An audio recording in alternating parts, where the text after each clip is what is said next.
Hello my loves, welcome to my channel and welcome back to the Meeting Your Shadow series.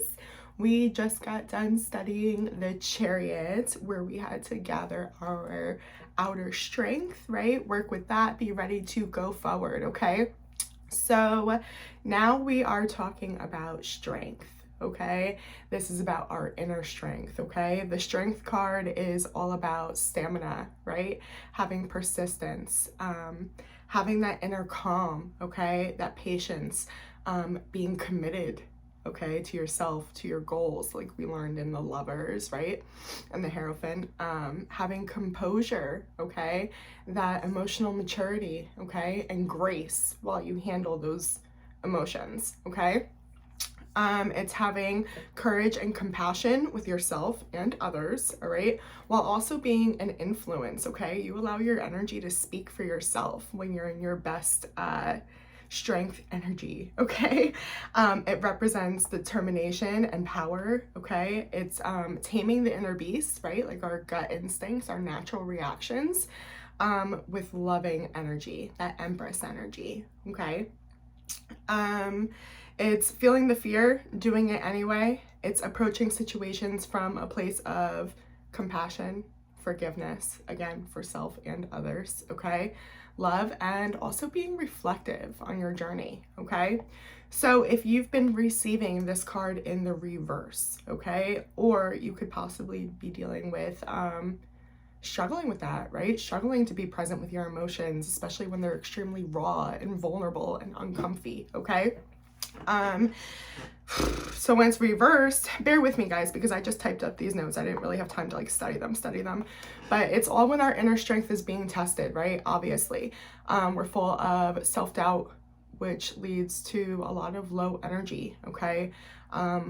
Because we're constantly triggered, right? We wind up in survival mode, and we're going to talk about that.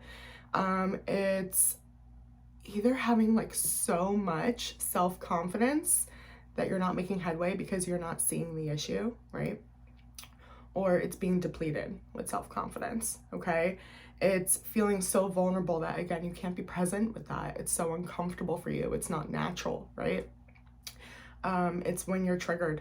It's the worst version of yourself. It's when you're lashing out at others, okay? It's when you're cruel to others and yourself. It's when you're becoming aggressive, right? And then we always regret it later, okay?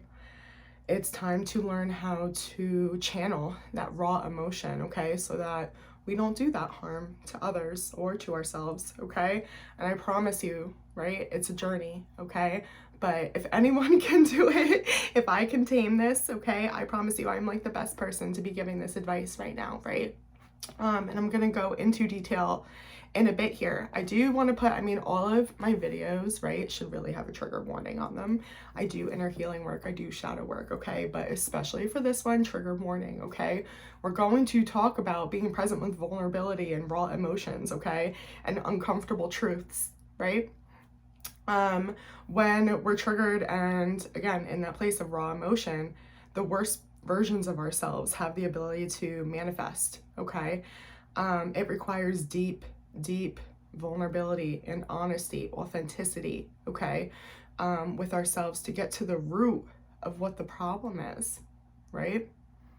To look at our own souls and find out what's the darkness that's surrounding it, okay? A lot of people can assume that it's anger or sadness, okay? And that is a deep rooted layer that can take months or years or decades, or maybe for some people they choose never to work through. But there's something underneath that, and I found that from personal experience, which is shame, okay? That can really send us into survival mode, okay, when we turn our backs to that, okay? So let's talk about survival mode, shall we?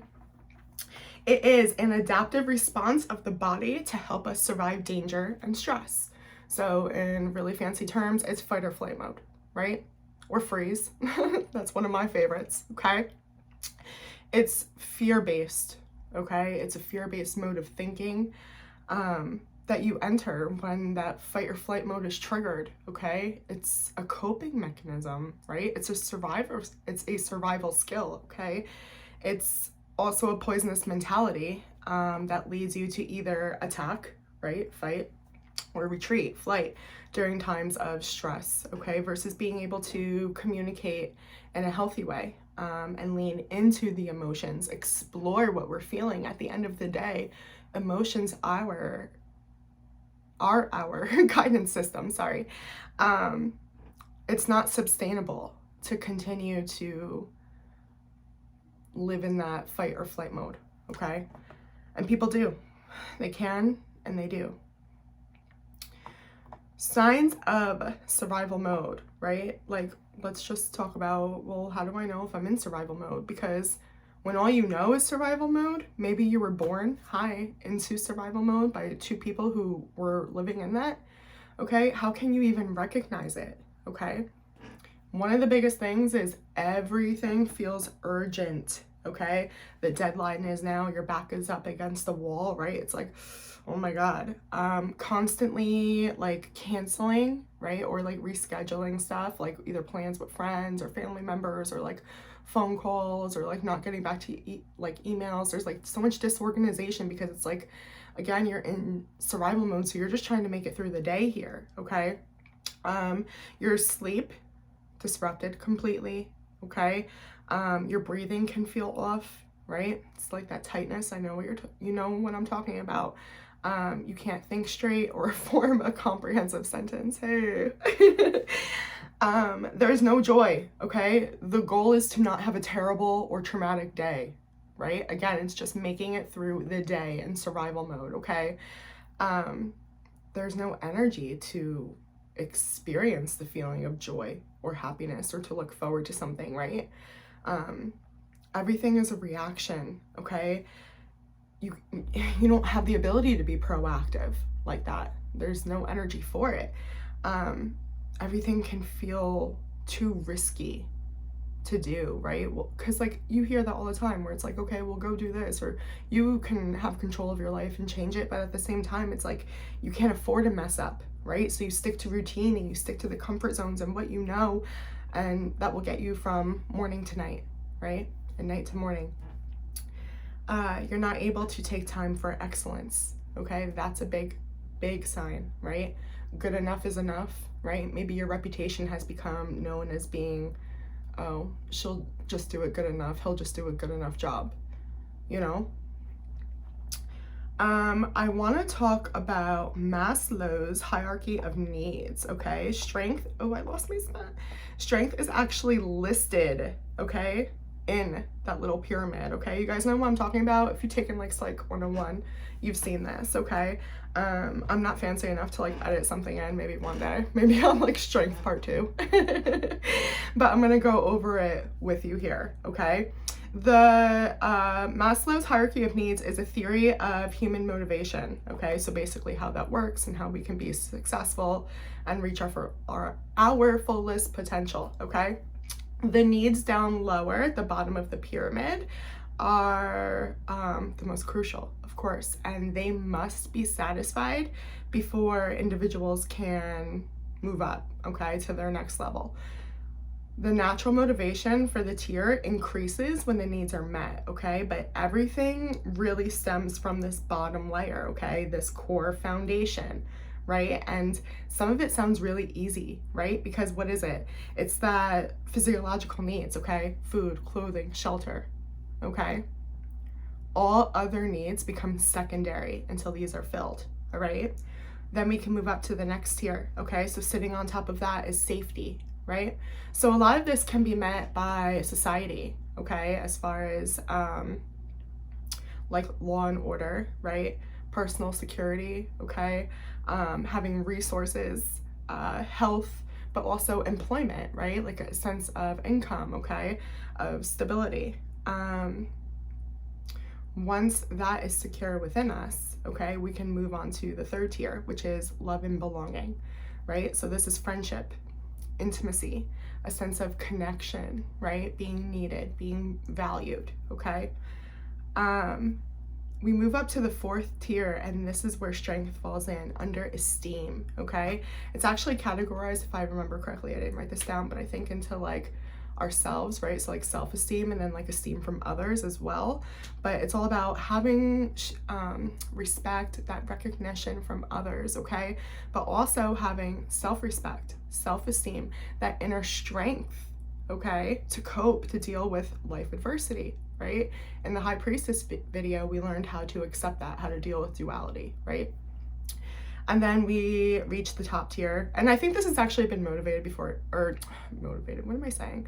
I think this has actually been, like, you know, edited or whatever, like since. But the top one is self-actualization, which again is just the desire to grow, reaching that full level of potential, the best version of yourself, okay?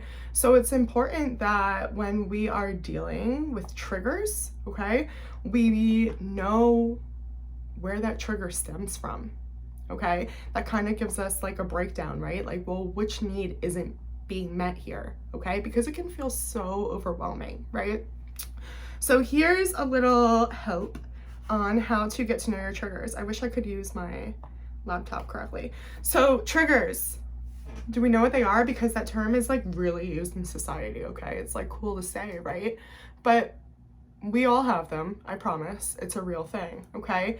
Triggers are memories, okay? People, situation, objects, whatever, that spark a negative emotion, an intense negative emotion, okay, or reaction. The change in the emotion is abrupt, right? It's really impactful, it's severe, and again, it's urgent, okay? The physical symptoms, you can feel dizzy, lightheaded, your breathing can be off, right? Your chest can feel tight, your heart can be extremely you know, rapid with the heartbeat, okay? You could have chest pain, maybe you're holding your breath, right? Pay attention. Maybe you even start to feel extremely angry, extremely upset, okay? Extremely scared, right? Identify the responses, okay? Ooh. Sorry, battery warning. Take inventory of what you are feeling. Notice the emotion. That's so important, okay? Identifying our triggers are hard work. They're usually, and I'll talk about this in a second, rooted in trauma, but it takes us more than one attempt, okay? Usually. But yeah, notice if, you know, what emotions, what physical symptoms you're carrying, okay? And then retrace your steps, so to speak, okay? Journal. Self-reflect, voice memo if journaling isn't your thing, okay? But like, what were you doing like right before you became so upset? Again, triggers are often rooted in that past trauma, and it's helpful if you can try to record, okay, patterns, and you can even consider professional support, okay? So for an example, right, one of my triggers is the sandwich shop, Subway.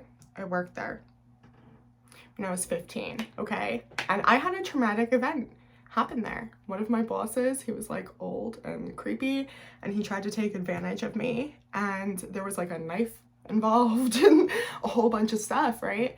And it's like that smell, we all know that like smell is like one of our strongest senses, right? Anytime I've ever smelt it, it's like I'm 15 again and I'm right there. It's really wild. It's so vivid, so strong, okay? So be compassionate with yourself, please. But when we know our triggers, there's so much power in that, right? Like, I'm aware that that happens to me, okay? My body just has a natural reaction that I can't help, right? Sometimes I'll start to shake. It's really embarrassing, actually, because I'm like, oh man, I wish I could control this. That's when I have to do my breathing exercises and stuff like that, what works for me. But it's a natural reaction. It's muscle memory, okay? So have some compassion while your body goes through the trigger, and just focus on like the why or the where it's stemming from, the root of it. Get curious, okay? Again, when we know our triggers, we can choose to not expose ourselves to those situations or people, whatever that means, because we know that they harm our mental health and our self-esteem. This is how you take your power back, my loves, okay? Not by trying to control outcomes, right? Or getting really angry and lashing out at others because everything sucks and things aren't going our way, right? Or we're suppressing deep emotions. Being aware helps us learn our limits. Again, knowledge is power, okay? So a little exercise for you. I have a little challenge, right? Pay attention to who you're jealous of, who triggers you, who annoys you, right? That chick you can't stand, that douchebag. Why? Really, like why? Like what is it? Identify it, right? Without being cruel, just identify it, okay? Is there someone that you follow on social media that you constantly compare yourself to? Like, why do you follow them? What's the relationship? And also, why are you comparing yourself, right? Is it something they have? Is it the way they look? Is it the way they present themselves? People are mirrors, I promise you, okay? Life is one big mirror, to be honest, but people make excellent personal mirrors, okay? But yeah, just look for situations, you know? Do you find someone just like overly obnoxious? No matter, it doesn't matter. They could just be like, hey, have a great day today. You're like, that fucking guy, you know? Like, do you avoid certain topics, right? With family or friends? Like, what's the deal here? Okay, look at the reflection. I have a huge theory that like social media in general can like re-traumatize us if we're not responsible with it. Okay, depending what our triggers are and what our roots are, okay? But somebody dealing with insecurities has to eventually take accountability, right? And take back their power and not expose themselves to situations, especially while they're healing, okay? Because guess what? My Subway story, for a long time, I could not go to Subway, but guess what? I love the Subway melt. And so I just know what I'm dealing with, okay? When I go to get it, right? But we can take responsibility and we can work up to that and we can make it, when we're comfortable and stuff like that, right? So, another trigger warning going deeper into all of this, okay? Oh, before I go into that, I just want to touch on that the key to mental freedom, okay, when we're triggered, especially if it's by a person, let's say we hate talking about politics with our family, right? Because they carry completely different views by us, right? Be mindful of that person's intent if they trigger you, okay, with something they say, okay? Maybe your person is excited because they just got a new job, right? Or a raise or a new car, okay? And you're struggling, your car just broke down, you just lost your job, okay? Most people are extremely unaware and so absorbed with their own life and what they're feeling, what they're thinking, what's happening with them, that they don't have that ability, right? To have that awareness to consider that what they're saying or feeling might inflict pain, okay? Or maybe you didn't share that and they truly didn't know, okay? Regardless, be mindful of their intent, but also remember that we're allowed to feel human, okay? I remember when a friend of mine, right, we had both struggled with infertility, okay? And she got pregnant and I was so mad and upset, you know? And it like it was just like not good how that really triggered me, you know? And yeah, it was like wild. I wish I like knew how to take care of myself better back then because I didn't react the way that I would now, you know? So proof that growth is possible, absolutely. But we can take responsibility for that, okay? We're also allowed to have our own feelings, right? Even though I don't like my reaction and I felt guilty about it, I was justified in my own feelings. I had my very deep personal struggles, okay? My own painful journey that I was dealing with, okay? Again, it's just about taking responsibility of why you're triggered, where that comes from, working with it, okay? And not allowing it to build into shame, okay? Because this is where the second trigger warning comes in, okay? I want to talk about guilt and shame, but it really deserves like just another like, hey, like this is going deep here, okay? Because again, a lot of people think that like the root of people's issues are like, that guy has anger problems or whatever. Like, no, okay? Where I'm going right now with shame and guilt and being in survival mode, this is a breeding ground for narcissism, right? Again, this is a breeding ground for you to have the ability to become the worst part of yourself. Or if you're dealing with someone that's lashing out and very reactive, you're dealing with the reactions of somebody's worst parts of themselves, okay? Survival mode is, again, just where narcissism is born. It's where it stems from. And I talked a lot about that in the Emperor video, okay? So make sure you check that out as well. But we become stuck in survival mode when we are running, right? From looking at painful, uncomfortable truths, okay? We're not able to embrace that high priestess energy, right? When there is a mirror presented in front of our hurting soul, okay? Here's the thing though. When we turn our back to that mirror, we're not only turning our back to ourselves, but to the people that love us, right? And need us, okay? Especially when you're in a situation, like I mentioned earlier, where you're born, right, into survival mode almost, right? Because your caregivers, that's all they've known, okay? So there is a lot to process here, and I'm gonna go into that more in the next video I do. It's a lot. But about self-forgiveness for being there and having forgiveness for others, realizing, right, that a lot of the anger, okay, that you hold maybe towards the people that are operating from the same place that you were, that's all they've known, right? But the difference is that you have the ability to break that cycle now. You can take accountability for it, okay? Again, running causes people to sacrifice years, decades, lifetimes of potential, okay? So if you are struggling with emotions like anger, rage, feeling out of control, you may want to go back and watch that Emperor video. I just have another note here. I obviously thought it was very important. But I do want to touch on a few things though, okay? Just dealing with anger, right? Because it is a justified emotion, right? It's something that we all feel, okay? But when does it become toxic, okay? Anger is a natural response, right? Can we be mindful about that to perceive threats? Okay, it keeps us safe. It becomes a problem when we don't manage that in a healthy way, okay? Being angry can help you build some kick-ass boundaries, right?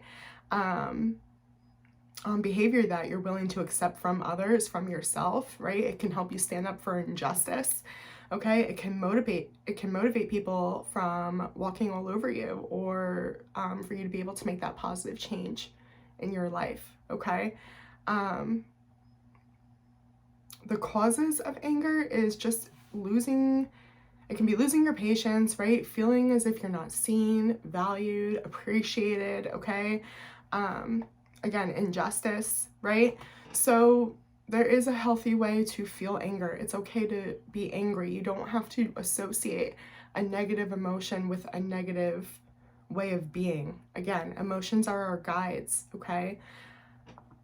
Let's talk about shame and guilt, okay? I just want to note the difference between them, because just like anger, guilt is also a very helpful emotion, okay? It occurs when you know you've done something wrong, right? It's helpful in maintaining relationships. Guilt keeps your moral compass in pristine condition, okay? It helps you stay on track, right? It helps you complete your soul's journey, what you came here to do, right? Guilt tells you what you've done was wrong, right? Shame tells you because you've done this thing, you're a bad person. You're unlovable. You can't be happy. You don't deserve that. Look what you've done. Look who you are. Shame comes from peers, parents, repetitively, telling you so, right? It becomes a deep-seated belief that you are not enough. It stays with you. It carries with you. I promise you, I lost decades of my life because I was debilitated by shame, okay? It is the root of suffering, okay? Like, I'm so passionate about helping you guys through this. I need you to understand that this is a safe space. Like, you are seen, you are valued, and you are understood, okay? It's okay to feel guilty about something you've done. You don't have to give up your life because of it, right? It can start in ways that you were given feedback as a child after certain instances, right? For example, let's say you were pouring a drink. You're 7 years old, right? You get to use a big kid cup, okay? You spill the water, the milk all over the counter. Like, what was the reaction to that for you guys? Like, let me know. People who had, like, parents that were, like, reassured them it was, like, okay. And they, like, I don't know, helped them clean it up or something. Right? Like, what did that look like for you? Or were you told, what's wrong with you? Why do you always do this? Why are you always like this?